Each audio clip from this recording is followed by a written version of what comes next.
April 1915, Gallipoli Peninsula, Ottoman Empire. The sun had not yet risen over the dark water. Admiral Sir Ian Hamilton stood on the deck of his warship and looked toward the black coastline through his binoculars. Behind him, the largest invasion fleet the world had ever seen floated in perfect rows. 300 ships carrying 16,000 Australian and New Zealand soldiers. All those men waiting in the darkness for the signal to row toward shore. Hamilton put down his binoculars and smiled. His staff officers stood nearby, watching him. They smiled too. Everyone was confident. Everyone believed this would be easy. The intelligence reports sitting on Hamilton's desk said the Turkish defenders were weak and scared. Only 2,000 enemy soldiers protected these beaches. Most of them were sick or had old rifles that barely worked. The report said the Turks would run away as soon as British ships started firing their big guns. Hamilton had told the Australian commanders the operation would be finished in 48 hours, 2 days.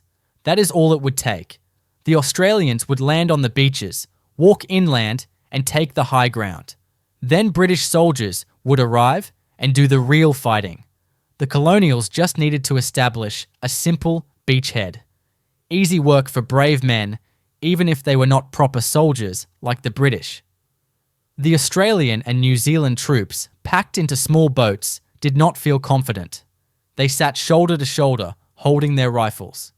Each man carried 80 pounds of equipment on his back: water bottles, ammunition, food rations, entrenching tools for digging, blankets, all of it strapped to their bodies until they could barely move. Some men felt seasick from the waves. Others stayed quiet and thought about home. Most had never been in a real battle before. Lieutenant Colonel Ewan Sinclair McLagan commanded one of the Australian battalions. He was a tall man with a thick moustache who had served in the army for 20 years. 3 days ago, he asked the British staff officers for better maps of the landing beaches. They told him the maps were good enough. He asked to send scouts ashore at night to check the terrain. They said that was not necessary. He asked what they would do if the intelligence about Turkish numbers was wrong. They laughed and said colonial officers worried too much. Now Sinclair McLagan sat in a boat with his men and looked at the dark coastline. Something felt wrong. The currents were stronger than expected. The boats were drifting. He could see other boats around him moving sideways through the water. They were not going toward the planned landing zone.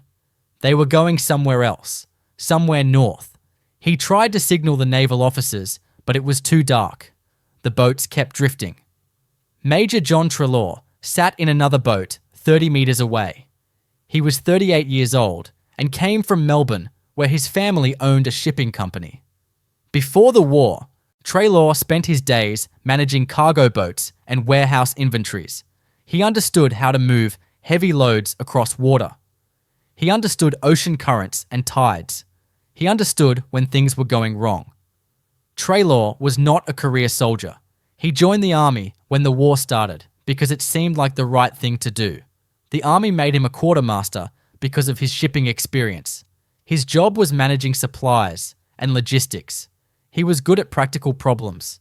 He was good at seeing when reality did not match the plan.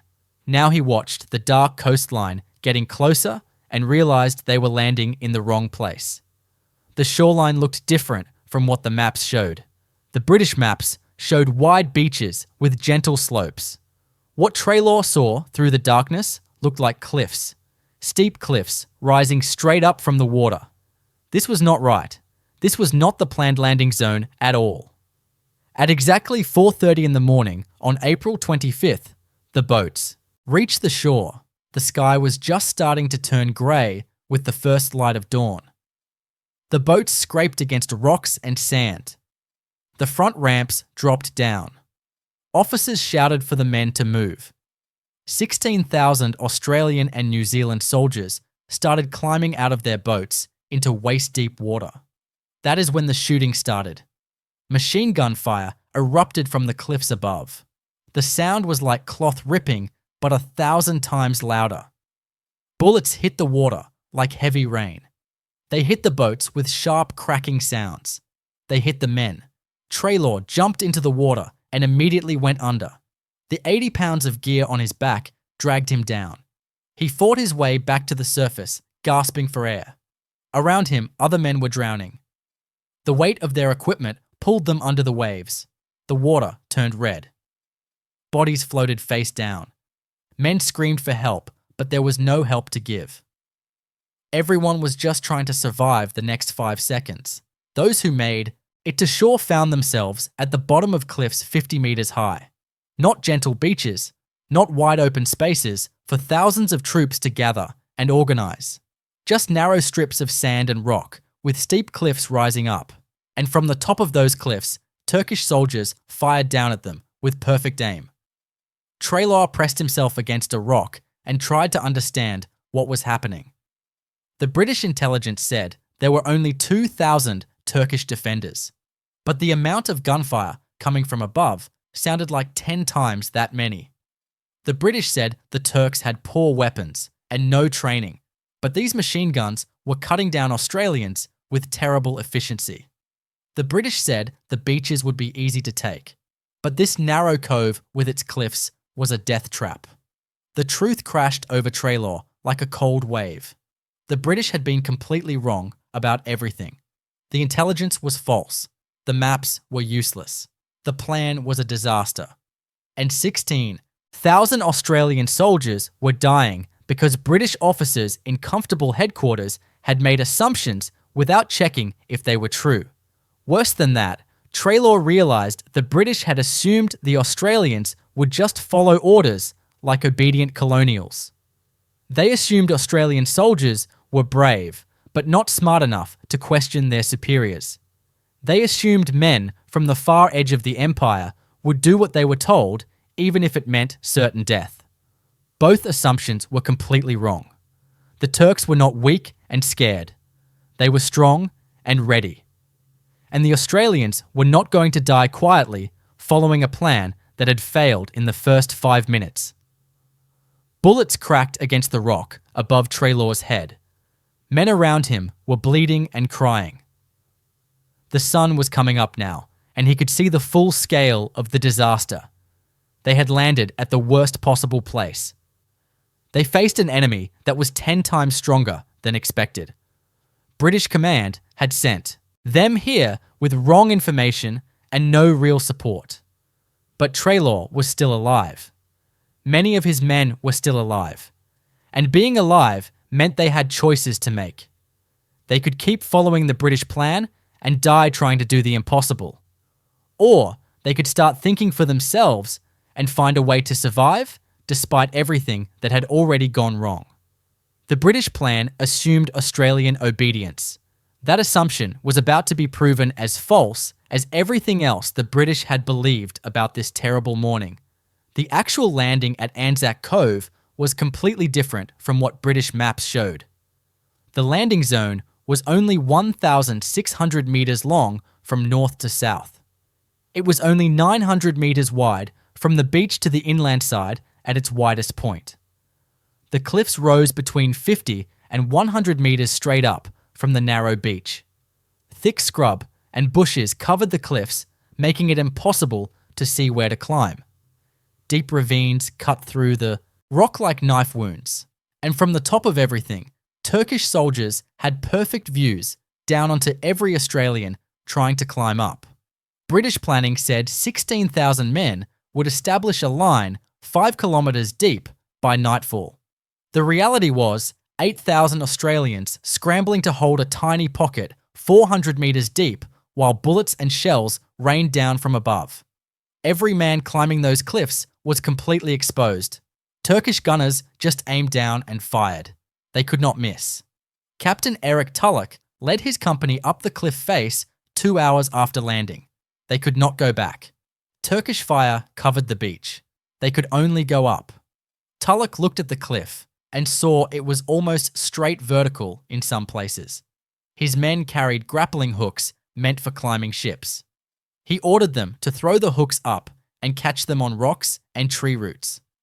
Then they climbed hand over hand, pulling themselves up with their rifles strapped to their backs. Where there were no roots to catch the hooks, the men used their bayonets. They drove the long knives deep into cracks in the rock and used them like ladder rungs. One man would climb up 10 meters using his bayonet as a handhold. Then he would help pull the next man up. It took 1 hour to climb 50 meters. Men fell. Some were shot. Some lost their grip. But enough made it to the top that Tulloch's company held a small piece of high ground by 7 in the morning. Lieutenant Thomas Leslie secured a ridge by ignoring everything British military manuals said about machine gun positions. The manuals said machine guns should be placed in prepared positions with sandbags and clear fields of fire. But there were no prepared positions. There were no sandbags. Leslie had his men drag their 2 machine guns into shell craters. The craters gave protection from 3 sides. Then they aimed the guns at the paths Turkish soldiers would use to attack. When the Turks came, the machine guns cut them down before they got close. Leslie's improvised position held all morning while proper British positions were being overrun elsewhere on other beaches. By noon on April 25th, Australian casualties reached 2,000 men dead or wounded. That was 12.5% of the landing force in just 8 hours.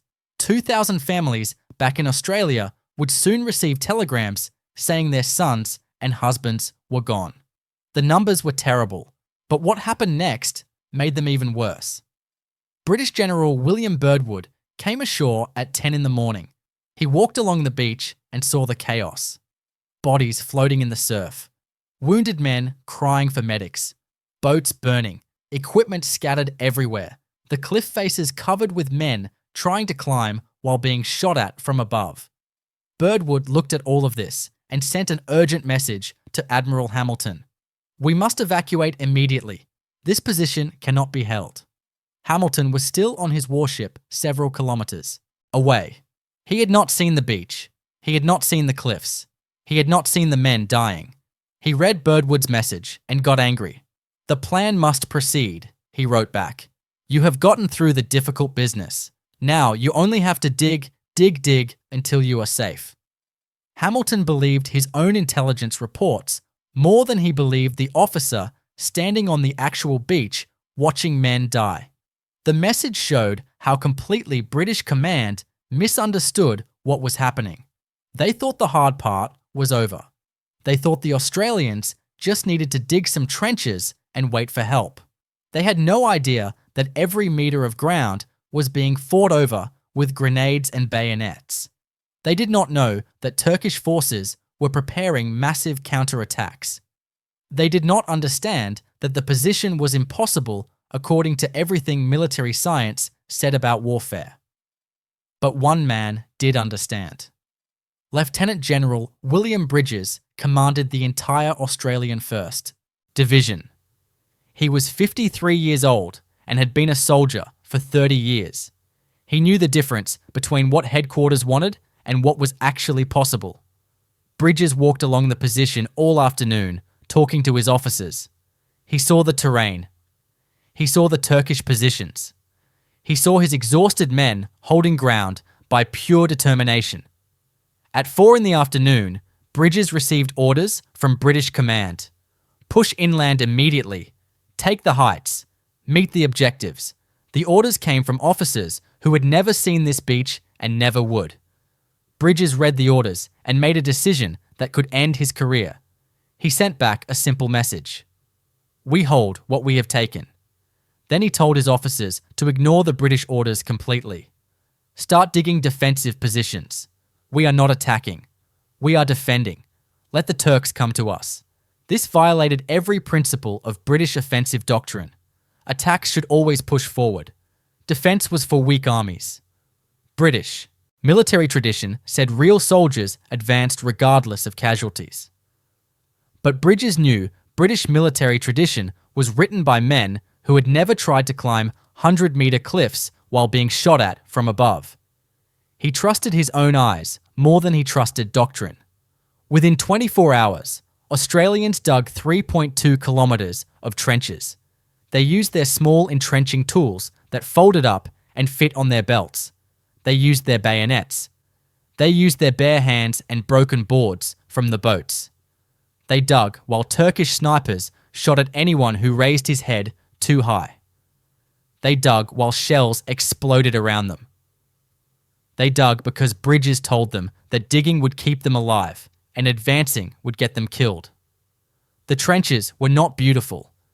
They were not straight lines like training manual drawings. They zigzagged across the cliff, following whatever cover the ground provided. They were barely deep enough for a man to stand in without being shot. But they were there. They were real. And they connected into a defensive system that covered the entire tiny perimeter. Australian soldiers also set up captured Turkish weapons at key points. They found abandoned Ottoman machine guns and turned them around to face back at the Turkish lines. They collected ammunition from dead Turkish soldiers. They built firing positions using rocks and dirt and anything else they could find. Every man understood that this position had to hold, or they would all die on this beach so far from home. On April 26th, at dawn, the Turkish counterattack came. 42,000 Turkish soldiers advanced down from the heights toward the Australian positions. British planners back on the ships thought the Australians would be 5 kilometres inland by now, controlling all the high ground. Instead, 8,000 Australians crouched in their freshly dug trenches 400 metres from the beach. The Turks came in waves, thousands of men in grey uniforms running down the slopes. They thought they were attacking a broken, disorganised enemy. They thought the Australians would run. They were completely wrong. The Australians held their fire until the Turks were close. Then every rifle and machine gun opened up at the same time. The sound was like thunder that never stopped. Turkish soldiers fell in rows. The ones behind kept coming. They fell too. The attack smashed itself against Australian trenches like ocean waves hitting rocks. The battle lasted all day. The Turks kept attacking. The Australians kept shooting. By nightfall on April 26th, 10,000 Turkish soldiers were dead or wounded. The Australian losses were 600 men. The tiny beachhead position that British officers said was indefensible had just beaten back an attack by forces that outnumbered them 5-1. Bridges walked the trenches that night and saw his men exhausted but alive. They had done the impossible. They had held. And they had done it by ignoring every order that told them to keep advancing into certain death. British planning documents from before the landing told a clear story about what was supposed to happen. The papers said Anzac forces would control the Sari Bair Heights within 48 hours. Those heights were 300 metres above sea level. The documents estimated 500 Australian casualties total for taking those heights. After 72 hours of actual fighting, the Australians held positions at only 50 metres above sea level. Their casualties were 5,000 dead and wounded. But those 50 metres of cliff and beach had become an unbreakable fortress that would hold for 8 straight months. By May 1st, just 6 days after landing, the entire Anzac position had transformed into something British military engineers said was impossible. The Australians dug 40 kilometres of trenches in the first month. British planning estimates said it would take 3 months with proper engineering equipment to build that much trench line. The Australians did it in 4 weeks, using small folding shovels and their bare hands while under constant fire. The defensive network they created was unlike anything seen before in this war. They dug headquarters caves underground where officers could plan without being shot. They carved field hospitals into the cliff faces where doctors operated on wounded men by lamplight. They built supply depots in natural caves that connected to the beach through covered pathways. Every piece of the system was designed by men who understood they were fighting on terrain that should have been impossible to defend. Turkish commanders under Mustafa Kemal watched the Australian position grow stronger each day and realised they were facing something unexpected. Kemal was 34 years old and one of the best officers in the Ottoman army. He had studied military tactics in Germany. He knew European armies. He thought he understood how British colonial troops would fight. He was wrong. On May 15th, Turkish intelligence captured an Australian soldier during a raid. The prisoner was questioned and then released under rules of war. But before releasing him, Turkish officers gave him a message to take back. A captured Ottoman order, later found by Australian scouts, included these exact words written in German and then translated. The Australians fight with unusual determination.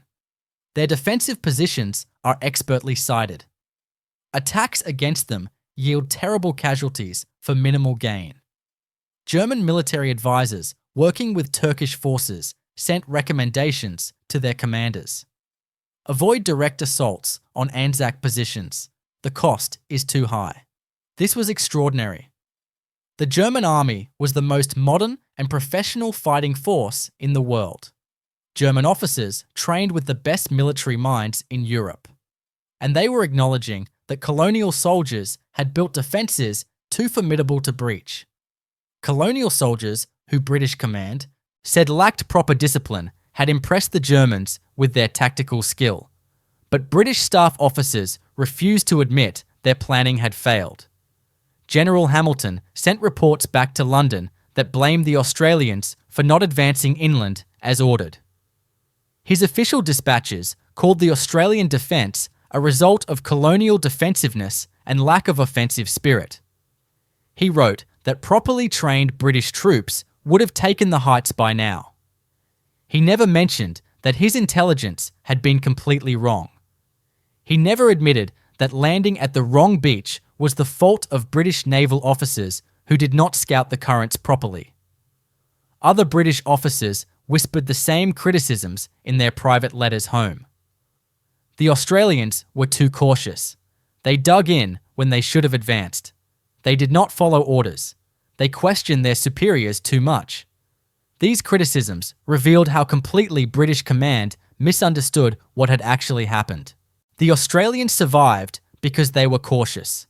They held ground because they dug in. They lived because they questioned orders that would have killed them all. The contrast with British landings at other beaches was impossible to ignore. On the same day, the Australians landed at Anzac Cove. British forces landed at Cape Helles, 5 kilometres south. The British landing followed British doctrine precisely. They landed on the correct beaches with massive naval gunfire support. Officers led their men inland exactly as the plan specified. Within 1 week, 20,000 British soldiers were dead or wounded. The ground they captured was minimal.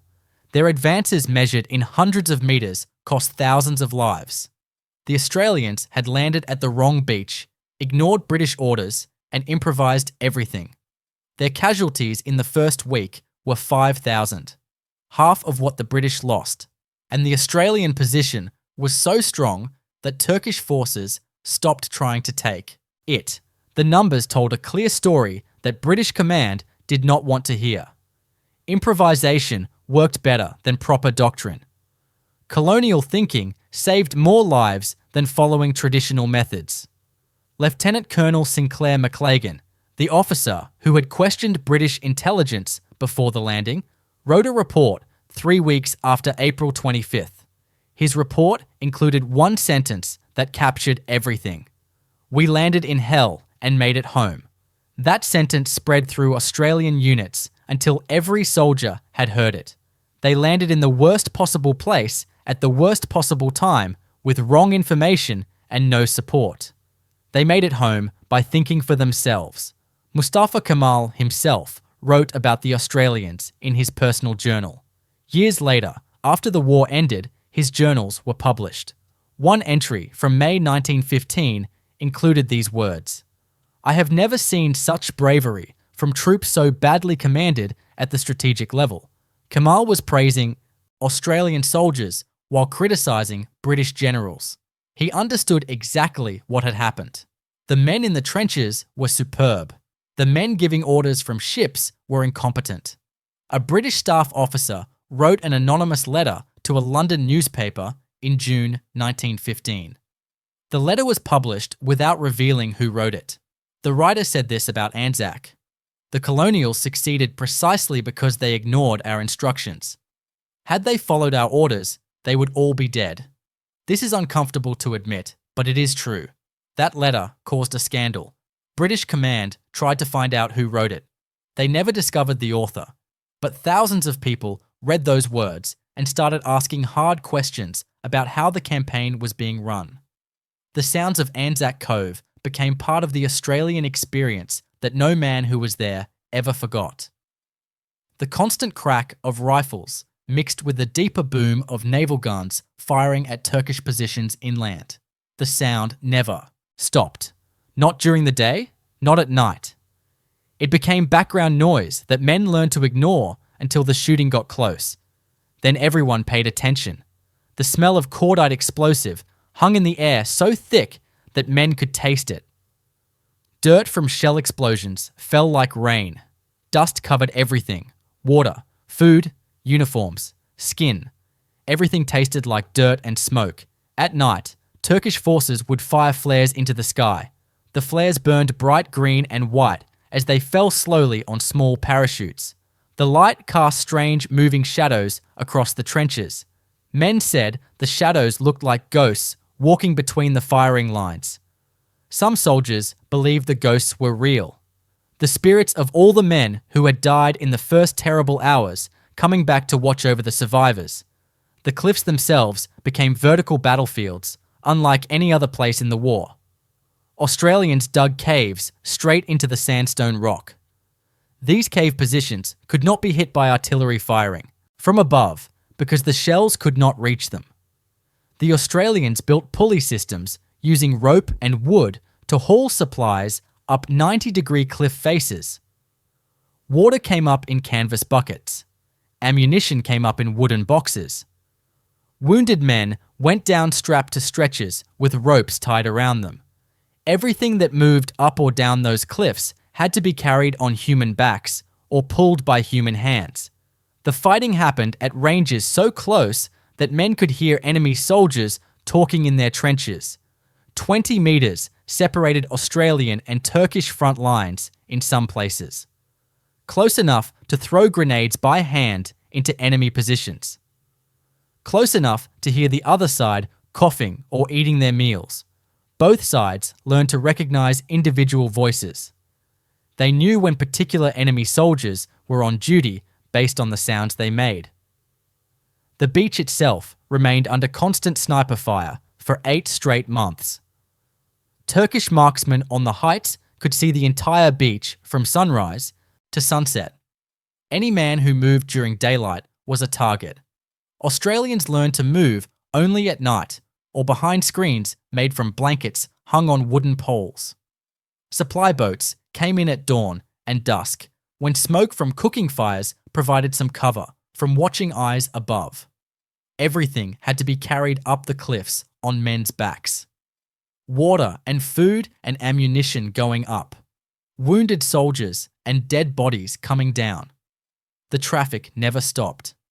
By August 1915, the Australian position at Gallipoli housed 42,000 troops in a space 1.6 kilometres long and 800 metres deep. They maintained 65 kilometres of trenches in that tiny area. They operated field hospitals treating 300 wounded men every day. They sustained all of this in summer heat that reached 40 degrees. Water was rationed to 1 litre per man per day. 1 litre.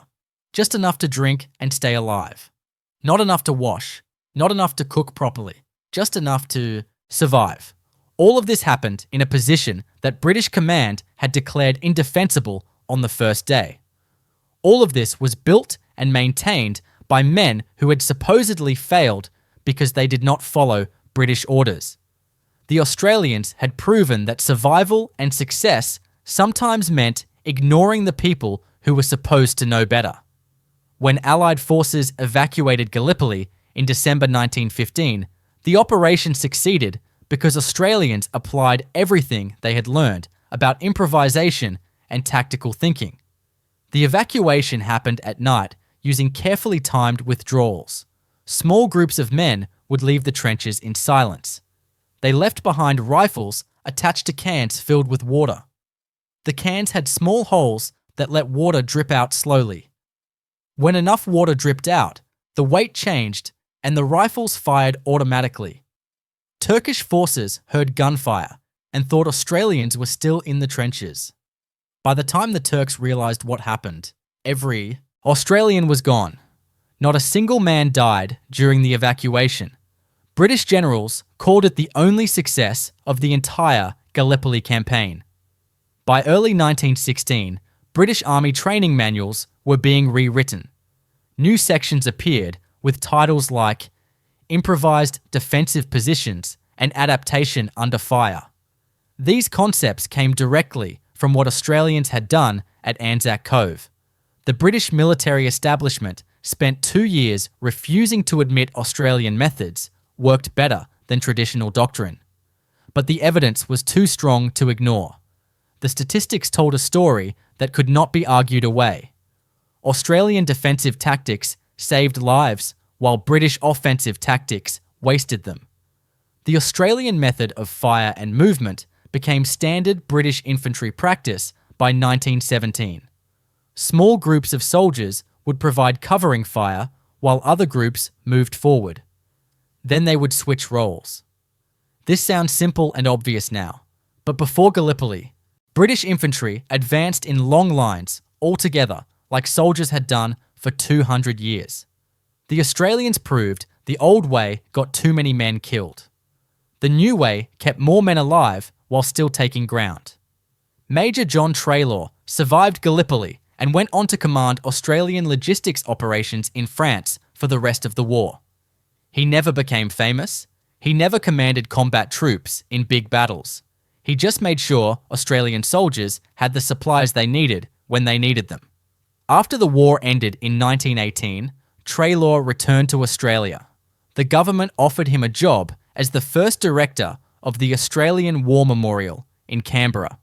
He accepted and spent the next 30 years documenting the stories his fellow soldiers had lived through.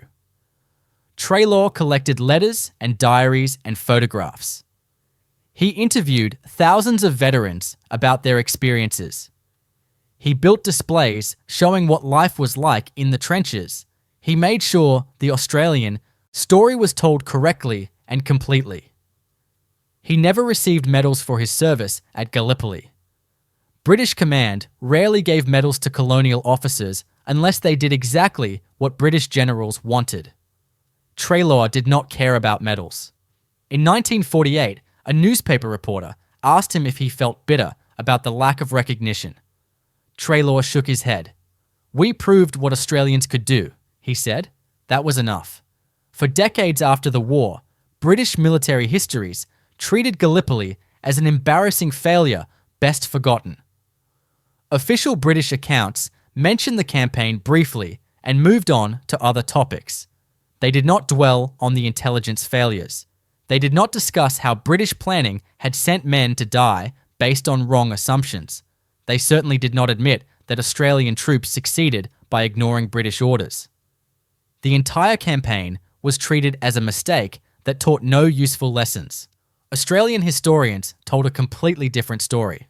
They wrote books and articles about how Australian soldiers turned British catastrophic planning into a defensive masterpiece.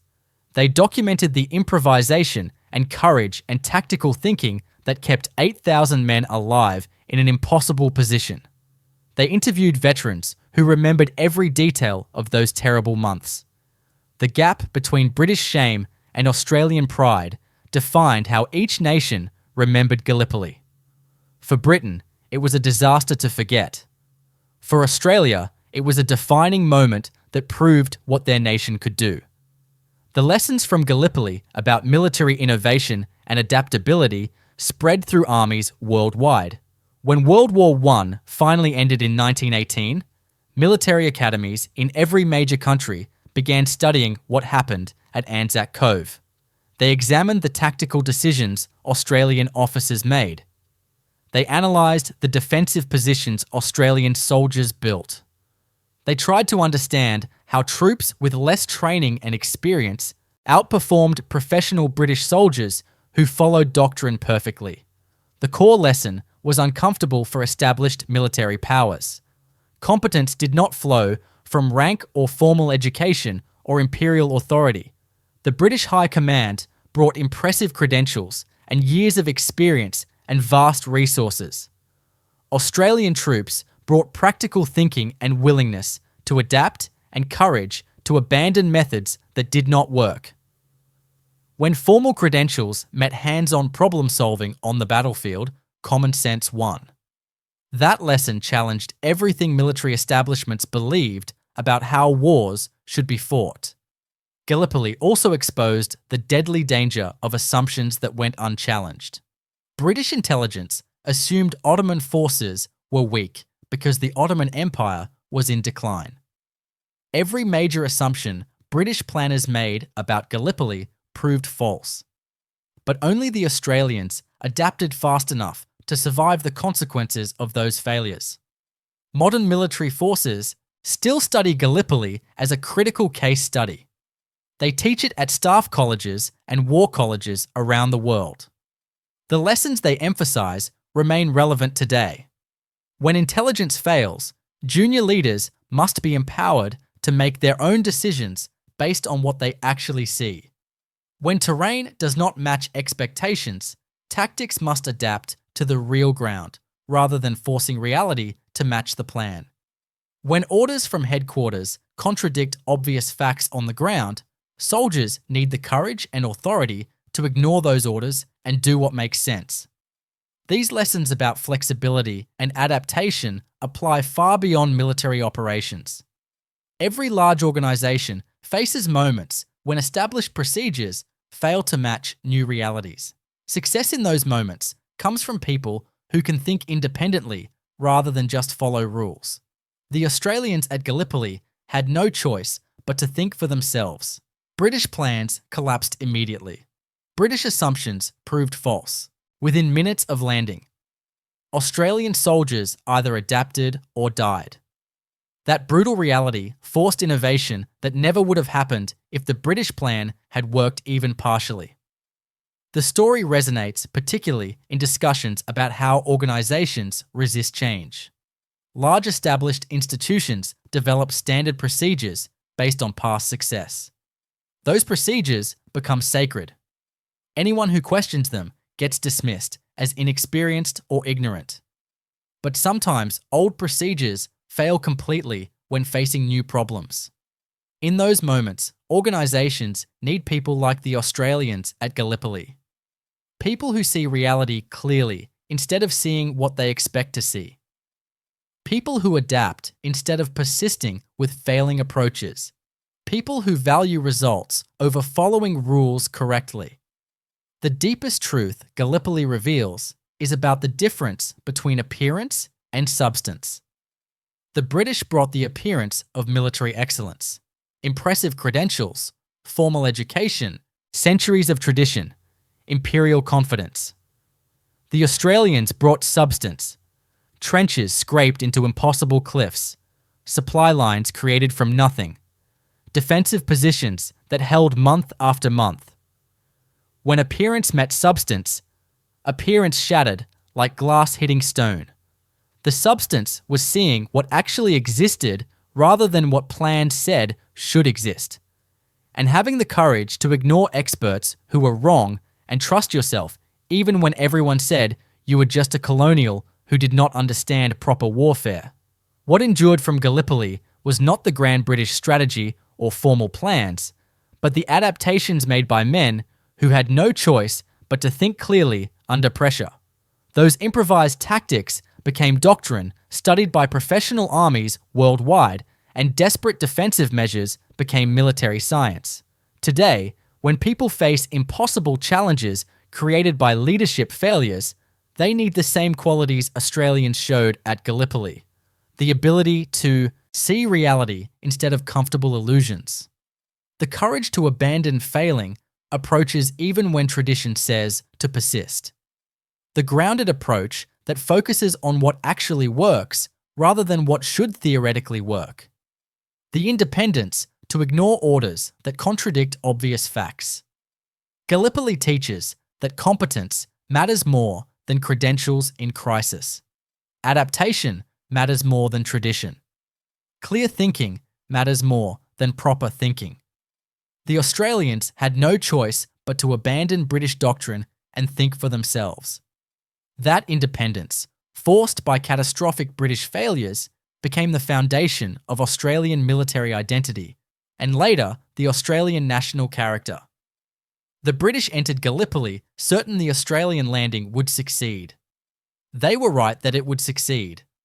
They were completely wrong about why. Success came not from British planning, but from Australian improvisation. Not from following orders, but from having courage to ignore them. When orders contradicted reality. That courage to think independently when everything tells you to obey, that is the legacy Gallipoli left, written in blood and determination on those cliffs above Anzac Cove. It remains today as a reminder that sometimes the people everyone underestimates are the ones who save the day by refusing to accept that the situation is hopeless.